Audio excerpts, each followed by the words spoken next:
All right, everyone. Ready to dive into a topic that's super important for anyone working with the cloud. I'm ready. Awesome. Today, we're looking at AWS IAM. Sounds good. You might be working on some new project, or maybe you've just heard people talking about IAM and thought, what is that? Yeah. So we're going to break it all down. What is AWS IAM? How does it actually work? And why is it so important for, making sure your cloud environment is actually secure? Right. And you don't have to be a security expert or anything like that. We're going to keep things nice and clear. Yeah, we're talking about identity and access management. Right. But, rather than getting lost in all the technical terms, let's just think of it this way. Okay. Imagine IAM as like the control center for everything in your AWS world. Ooh, I like that. It's what decides who gets in, where they can go, Right. and what they're actually allowed to do once they're there. Okay. And the best part is, it's designed to give you super fine-grained control over all those resources. Okay, so it's not just about keeping the bad guys out, right? Right. It's about making sure everyone in your organization has the right access, the right permissions to actually get their jobs done. Exactly. Makes sense. But how does it all work? Where do we even start with this whole web of permissions and security and all that? Well, just like any organized system, IAM has its key components. Think of them as the building blocks of your cloud security. We've got users, Okay. and those are essentially the digital identities, like the online versions of actual people, Okay. or even applications that need to use your AWS resources. Right. Each user gets their own set of credentials, think like usernames and passwords. Uh-huh. It's their digital ID card. So each user has their own ID, but how do you actually determine what they can do? Is it like giving them different security clearances or something? Yeah, exactly. That's where permissions come in. Okay. Each user gets specific permissions that, basically tell them what actions they can perform in your AWS setup. And it's not just random. They're very clearly defined through policies. Hold on. Policies. So now it's starting to sound a bit like legal paperwork. You could say that. Think of policies as like the rule books for IAM. Okay. They're written in a specific language called JSON, and they list out exactly what actions are allowed or even forbidden on specific AWS resources. So, for example, a policy could say, this developer can upload files, but they can't delete any. Exactly. You got it. Okay, so we've got our users with their IDs, and we've got these policies, which are the rule books. Right. But what if you have a whole team of users and they all need kind of the same permissions? Yeah. Do you have to set everything up individually for each person? That's where groups come in handy. Imagine you have a whole team of developers and they all need access to the same code repository, right? Right. Instead of creating individual policies for every single developer, you can just create a developers group and assign the appropriate policy to that entire group. Okay, so groups are it's a way to streamline it. It's like having a team and they automatically have those permissions. Yeah. Okay. But what about situations where you need to give someone access, but it's just for a specific task or for a limited amount of time? That's where roles come in. Roles. Roles are perfect for when you need to give someone temporary access without creating permanent user accounts. It's like a special ID card that only works for a certain period. Okay, so it's like they get temporary clearance to do a certain job and then it expires. Exactly. Especially useful for applications or automated processes that need to access your AWS stuff. So if an application needs to pull some data from a database, but just for that one specific task, you can give it a role that allows that and nothing else. Yeah. Got it. Makes sense.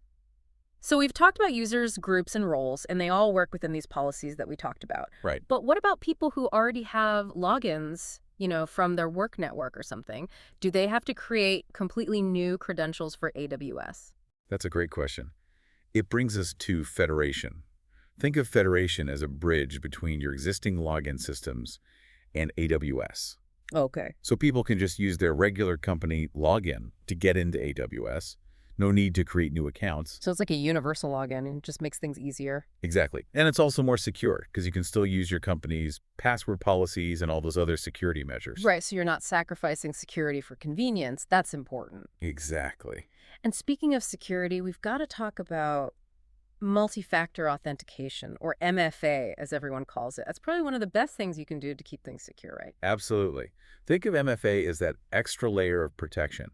It's like having a security guard checking your ID even after you've swiped your key card. Right.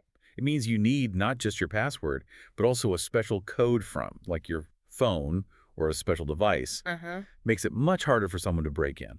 Okay, so we've covered the users, the groups, and the roles. We talked about the what, which are the policies. And we've even talked about how to connect existing login systems with this thing called federation. And of course, MFA for that extra security. Right. Lots of important stuff. But I feel like we're just scratching the surface here. How does this all actually work in practice? It's a great question. Does AWS have some sort of like invisible security guard constantly looking over everyone's shoulder? Well, not quite invisible, but definitely automated. Okay. Every time someone tries to do something in AWS, IAM jumps in and checks their permissions. It looks at the policies that are attached to their user or their group or their role. Okay. And then it decides whether to allow them or not, all based on those rules. Okay, so it's happening automatically behind the scenes for every single action, every request. Yep, that's right. It's pretty impressive. Yeah, that is impressive. And that's where the idea of least privilege becomes really important. Least privilege. Okay. It means only giving people the absolute minimum permissions they need to get their job done. So it's not just about being secure, it's also about damage control, right? Yeah, exactly. Like if someone does manage to get in, you want to limit the damage they can do. You got it. It's all about minimizing the potential impact. Okay, so we've talked a lot about the technical side of things. Right. But I think it's time to see how all this actually plays out in real-world situations. I agree. So are you ready to get into some real-world examples? Absolutely. Let's do it. Let's see how this actually works. Okay, so we've got the basics down. We understand users, groups, roles, and policies. But how does this all actually play out in the real world? Right. Can you give us some, concrete examples to see how IAM is actually used? Sure, absolutely. Let's imagine a really common situation, okay? You're managing a team of developers. Okay. And they need access to, build and deploy applications. Right. You want them to be able to, do their work freely. Yeah. But at the same time, you don't want them to accidentally access or modify any sensitive information. Right, like billing details or production databases, things like that. Exactly. It's kind of like giving them keys to the development server room, but definitely not the financial records. Exactly, yeah. You don't want them messing with the live production stuff. So how do you do that with IAM? So with IAM, what you could do is create a developers group. Okay. You add your developers as users to that group, and then you create a policy that specifically allows them to work with development resources. Okay. So this policy might allow them to launch and manage test servers, access code repositories, and deploy to those staging environments. Okay. But, and this is really important, it would explicitly prevent them from accessing billing information or changing anything in the production databases. Right. So it's all about drawing those lines, those boundaries, and making sure developers have the freedom they need, but without risking the security of that sensitive information. Exactly. Exactly. And, this is where IAM really shines because it's so flexible. Let's say your company grows. You have multiple AWS accounts. Okay. One for development, one for production, maybe one for, special projects. And you want to let certain teams access resources across all those accounts, but of course still with the right permissions. Right. You don't want to have to create separate logins for each account, do you? Exactly. That's where cross-account access comes in. Okay. Let's say your dev team has finished testing their code and they need to deploy it to the production environment. Right. With IAM, you can actually set up roles and policies that give them temporary access to certain things in that production account. Okay. They don't need a permanent user account there. It's like giving them a special guest pass. Oh, okay. I like that. So it's like a temporary security clearance just for that specific task. You got it. Okay. And you mentioned temporary access. Right. How does that work in practice? Does someone have to manually approve every request? No, not at all. This is where those IAM roles we were talking about really come in handy. Okay. Let's say you've got an application running on an EC2 instance, that's basically a virtual server in the cloud. And this application needs to grab some data from an S3 bucket, which is AWS's storage service. Right. But storing access keys right there in the application code, that's a big security risk. Yeah, you don't want those credentials exposed if something happens to the application. Exactly. So instead, you can assign an IAM role directly to the EC2 instance. Okay. This role would have a policy that lets it access that specific S3 bucket. And now the application running on the instance can just use this role, grab the data it needs, all without having those permanent credentials stored in the code. Ah, so it's like the application itself has its own temporary ID, just enough to get the job done. That's smart. It is, and it highlights a super important principle in cloud security, that least privilege idea we talked about earlier. Right, give them the minimum they need and nothing more. Okay, so we've seen how IAM can manage developers, connect those different accounts, and even make sure applications are accessing things securely. What about other security tips? We talked about MFA earlier. Yeah. Are there any other things we should be doing to really lock things down? Oh, for sure. MFA, like we said, is absolutely essential, especially for those accounts with high-level permissions. Right. But there are a few other things that are just as important. Think about your physical keys. Okay. You wouldn't use the same key for years and years, right? You'd change your locks every now and then. Right, you've got to keep things fresh, keep those locks updated. Exactly. And the same idea applies to your digital world. Regularly rotating those access keys is crucial. That means user access keys, but also those temporary credentials we talked about for roles. Okay. By rotating them, you make it much harder for someone to, gain unauthorized access, even if they somehow get hold of an old key. Okay, rotating keys, got it. What about monitoring, though? If something does happen, how do you even know who did what and when? Do you just have to wait for someone to notice that something's wrong? No, thankfully AWS has a really great tool for that, Cloud Trail. Cloud Trail. Think of it like a security camera, but for your AWS account. Okay. It records basically every API call that's made, including anything that goes through IAM.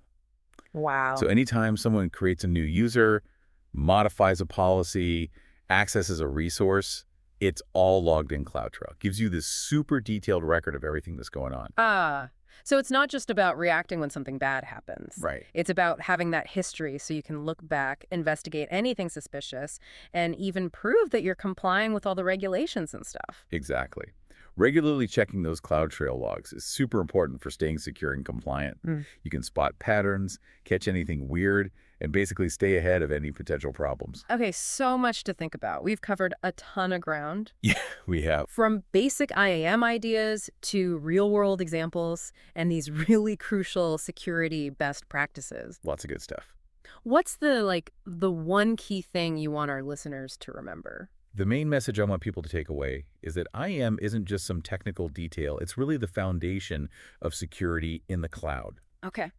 By understanding and using these principles, you're taking control of your AWS environment, you're minimizing risks, and you're making sure your data and your applications are protected. It's about being proactive, right? Not just waiting for something bad to happen. Absolutely. It's about being in the driver's seat when it comes to security. Well said.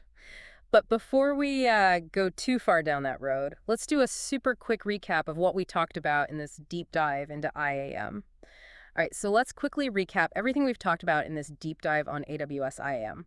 We started with the basics, right? Just understanding what IAM is and why it's so important for keeping your cloud stuff secure. Right, like those fundamental pieces, the users, groups, roles, and policies. Those are the building blocks for controlling access in AWS. Yeah, and we talked about how each of those has its own specific role, defining who gets to do what in your AWS setup. And we talked about how those policies are like the rule books. Right. Written in that JSON language, they lay out exactly what's allowed and what's not allowed for each user, group, or role. And we didn't just stick to the theory. We went through some real-world examples. We did. How IAM can manage developer access, let different AWS accounts work together safely, and even make sure applications are accessing things securely. Right. Those examples really show how flexible and powerful IAM is in real-world scenarios. Yeah, exactly. But securing your cloud isn't just about setting up users and permissions. Right. It's about having a security-first mindset, like making sure you're using best practices. It's a way of thinking, a way of approaching everything. Exactly. We talked about MFA, that multi-factor authentication. Right. That extra layer of security. Super important. And also rotating those access keys. Keep those fresh. Right? Don't let them get stale. And of course, Cloud Trail for keeping track of everything that's happening. Like that security camera, always watching. Exactly. Recording every API call, giving you that audit trail so you can track action, see if there's anything suspicious going on, and make sure you're meeting all those compliance rules. Exactly. It's all about being proactive, staying one step ahead. Okay, but you mentioned earlier that these ideas go beyond AWS. Oh, yeah, definitely. These principles, least privilege, strong authentication, continuous monitoring, they apply to any digital environment. Absolutely. Think about your own online life. You've got accounts all over the place. Each one has its own permissions and security settings Right, right. and those IAM principles. They can help you manage all of those accounts, how you think about what information you share, and how you protect your own digital identity. Yeah, it's about bringing that security awareness to everything you do online. Exactly. It's about taking those small steps, making sure you're doing everything you can to stay secure. So, as we wrap up this deep dive into AWS IAM, I want to leave you with a challenge. A challenge. Think about your own digital world. How can you use these concepts, least privilege, strong authentication, continuous monitoring, to make your own online life more secure? How can you take control of your own digital identity? It's a constant process, always learning and adapting. Right, it's a journey. Right. But every step you take toward better security makes a difference. Absolutely. Well, I hope this deep dive has been helpful and maybe even a little bit inspiring. Remember, you have the power to shape your security, both in the cloud and in your own digital life. Stay curious, stay